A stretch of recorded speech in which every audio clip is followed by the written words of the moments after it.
मैं मनीष कुमार गुप्ता आज टॉपिक लेकर आया हूँ पर्यावरण, जो आप लोग को पढ़ाएंगे पर्यावरण के बारे में। पर्यावरण होता क्या है पहले ये जान लीजिए।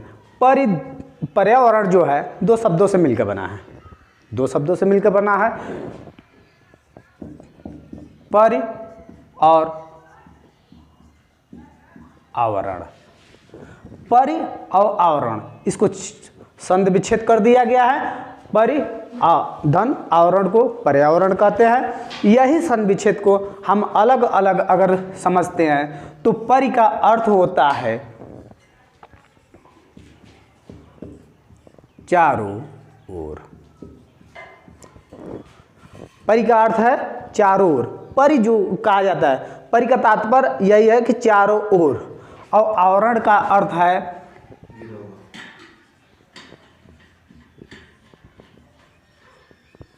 घिरा हुआ। आवरण का अर्थ है घिरा हुआ। आप लोग ऐसे भी समझते हैं कि आप लोग अपने सामान्य भाषा में समझे तो कहते हैं कि आवरण, आवरण का तात्पर्य है हम घिरे हुए, जिन चीज़ों से हम घिरे हुए हैं तो वही चीज़ें हैं। तो परि धन आवरण, चारों ओर जिन चीज़ों से हम घिरे हुए हैं उन्हीं को हम क्या कहते हैं, पर्यावरण। पर्यावरण हमारे क्षेत्र में कई तरह से देखने को मिलता है कि हमारे पर्यावरण में क्या क्या चीज़ है। पर्यावरण में देखते हो गांव समाज, गांव भी होता है, समाज भी होता है। इसके साथ साथ में हम जो भी चीज़ें देखते हैं, जो हम अपने आसपास जो भी चीज़ देख रहे हैं, हर प्रकार की वस्तुएं क्या है, पर्यावरण में आते हैं। चाहे वह जानवर हो, जानवर हो, चाहे हम मनुष्य की बात क्यों न करें, मनुष्य ही भी एक पर्यावरण में सम्मिलित है। पर्यावरण जो है यह अनेक प्रकार से चारों तरफ से घिरे हैं। पर्यावरण में हम और भी चीज़ें को पढ़ते हैं, जैसे पर्यावरण जो होता है यह एक प्राकृतिक पर्यावरण जो हम बनाते हैं वह एक प्राकृतिक पर्यावरण होता है जो ईश्वर के द्वारा बनाया गया है। ईश्वर के द्वारा जो बनाया गया है पर्यावरण दो भाग में कही जाती है।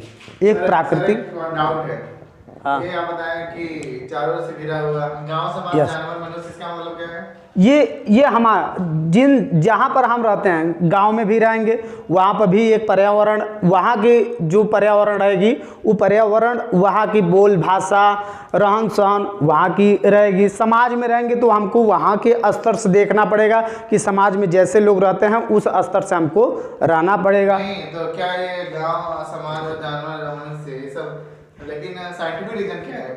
ये पर्यावरण के एक अंग है। अगर ये नहीं रहे तो हम पर्यावरण को एक संदर्भ में कह सकते हैं कि पर्यावरण न रहेगी। पर्यावरण में रहने के लिए ये चीज़ें होती हैं। वो है जो गैसों से आवरण हो, नहीं, ये बात तो ठीक है, गैसों से आवरण में आता है जब हम उसको एक अलग प्रदान करते हैं कुछ। ये हमारी तरफ ये है कि ये लोग भी रहना चाहिए। गैसों से रहने का तात्पर्य यह है कि गैस तो हमारे लिए वो प्रकृति की देन है कि हम गैस के साथ रहते हैं, किंतु इन लोगों को भी रहना अनिवार्य है, तभी पर्यावरण में हम संतुष्ट हैं। वायुमंडल ही पर्यावरण है? नहीं, ऐसी हम सिर्फ नहीं कह सकते कि वायुमंडल सिर्फ पर्यावरण है, ये बात नहीं। ये वायुमंडल जो है, वायुमंडल के लिए हमारा ये है, यही आगे हम क्वेश्चन कर रहे हैं कि प्राकृतिक पर्यावरण होता है एक, जो कि हम लोग नहीं, वो सिर्फ ईश्वर के द्वारा बनाया गया है। दूसरा कृत्रिम पर्यावरण होता है जो हम लोग खुद बनाते हैं, मानव के द्वारा बनाया जाता है। कृत्रिम पर्यावरण, प्राकृतिक पर्यावरण, कृत्रिम पर्यावरण। कृत्रिम पर्यावरण में जो हम मानव लोग बनाते हैं और प्राकृतिक पर्यावरण में जो ईश्वर के द्वारा बनाए गए। ईश्वर के द्वारा बनाए गए में बहुत सी चीज़ें हैं, चाहे वह जल से ले लिया जाए, जल है, वायु है, थल है, नभ है, ये सभी जो चीज़ें बनी हुई हैं ये सब प्राकृतिक पर्यावरण है, ईश्वर के द्वारा बनाए गए। ये न हम कोई क्रिया इस पर कर सकते हैं, हाँ इनसे छेड़खानी लोग करते हैं। हम लोग जैसे पर्यावरण पे इन पर जब दिक्कतें होती है, इनकी आवश्यकता से अधिक हम कार्य करने लगते हैं, तब जाकर यह क्रियाएं होती हैं। प्राकृतिक पर्यावरण में सूर्य का स्रोत भी होता है, जो कि प्राकृतिक सूर्य की स्रोत अगर न मिलता तो आज हो सकता है हमारा जो यहाँ पर जीवन है वह जीवन न हुआ होता। ये प्राकृतिक पर्यावरण है। अगर हम बात करें कृत्रिम पर्यावरण, क्या प्राकृतिक पर्यावरण वायुमंडल कह सकते हैं? प्राकृतिक पर्यावरण को इसके प्राकृतिक पर्यावरण के आधार पर हम वायुमंडल में कह सकते हैं, क्योंकि वायुमंडल जो होता है जल, वायु, थल, नभ, ये सभी चीज़ें हैं प्राकृतिक पर्यावरण। तो यह भी एक वायुमंडल की तरह हम लोगों को घेरे हुआ है। जैसे प्राकृतिक में क्या है, हम कहीं भी जाते हैं हमारे आसपास ये देखने को होता है हमारे आसपास कुछ नहीं है, किंतु आप विज्ञान में पढ़ेंगे तो कुछ न कुछ कण हमारे आसपास घूमते नजर आते हैं, देखा जाता है, बताया जाता है।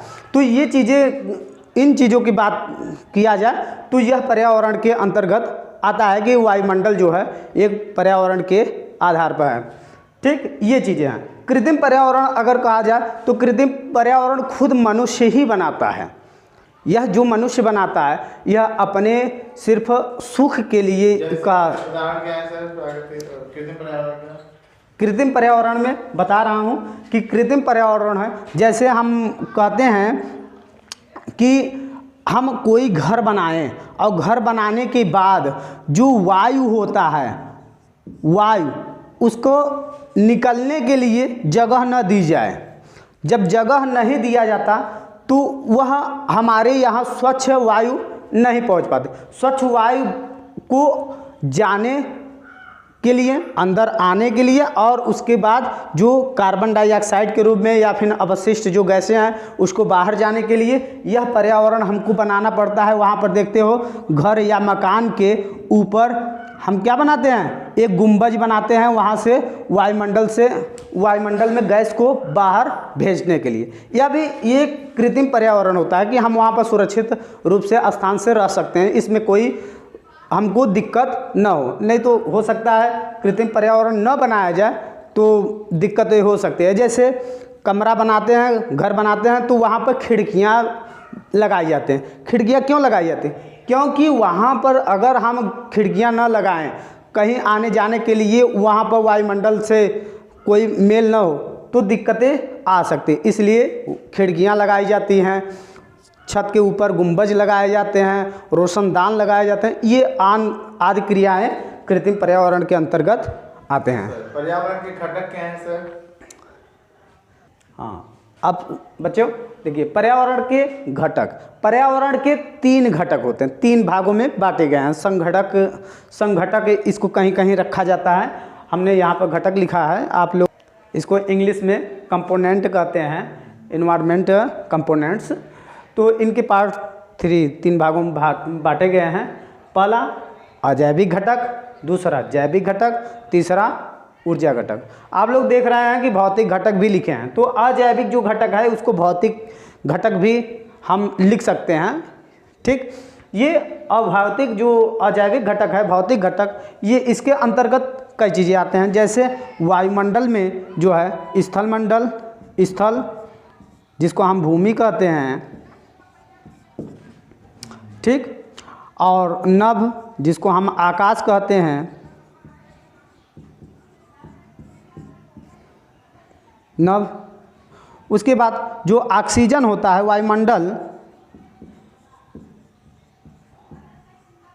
वायुमंडल, ये सब जो चीज़ें हैं ये भौतिक घटक हैं। ये भौतिक घटक के अंतर्गत आते हैं जो हम लोग नहीं, प्रकृति के द्वारा बनाए गए हैं। प्रकृति के द्वारा जैविक घटक भी आते हैं, जैसे मनुष्य जो होते हैं, मनुष्य, जानवर, पेड़ पौधे, ये जो है ये अजैविक घटक में आते हैं कि ये ऐसे क्रियाएं जो इन सबसे संपर्क रखते हैं। अजैविक पर्यावरण के अंतर्गत आते हैं, इनके घटक के अंतर्गत, और अजैविक जो पर्यावरण के जो प्राकृतिक घटक होते हैं इनके अंतर्गत। ऊर्जा घटक में आते हैं आपके ऊर्जा घटक में जैसे सूर्य की ऊर्जा, कहीं कहीं पर आप लोग देखे होंगे इसको सूर्य की ऊष्मा भी लिखे रहते हैं कि सूर्य की ऊर्जा हो या फिर ऊष्मा हो। तो ये जो चीज़ें हैं ऑक्सीजन वगैरह जो आती है ये सब ऊर्जा घटक में जिनसे हमको ऊर्जा प्रदान मिलती है। कहीं कहीं पर देखते हैं आप लोग ऊर्जा, कुछ हम विज्ञान की अगर बात करें तो यह ऊर्जा कहा जाता है एक प्रकार की हमारा रूपांतरित क्रिया है। यह वही प्रकार है कि ऊर्जा जो है यह रूपांतरित क्रिया के माध्यम से होती है। यह कभी समाप्त होने वाली वस्तुएं नहीं हैं, न यह कभी समाप्त होगा, ये एक दूसरे में रूपांतरित हो जाएगा। थैंक यू, आज के लिए इतना ही बस।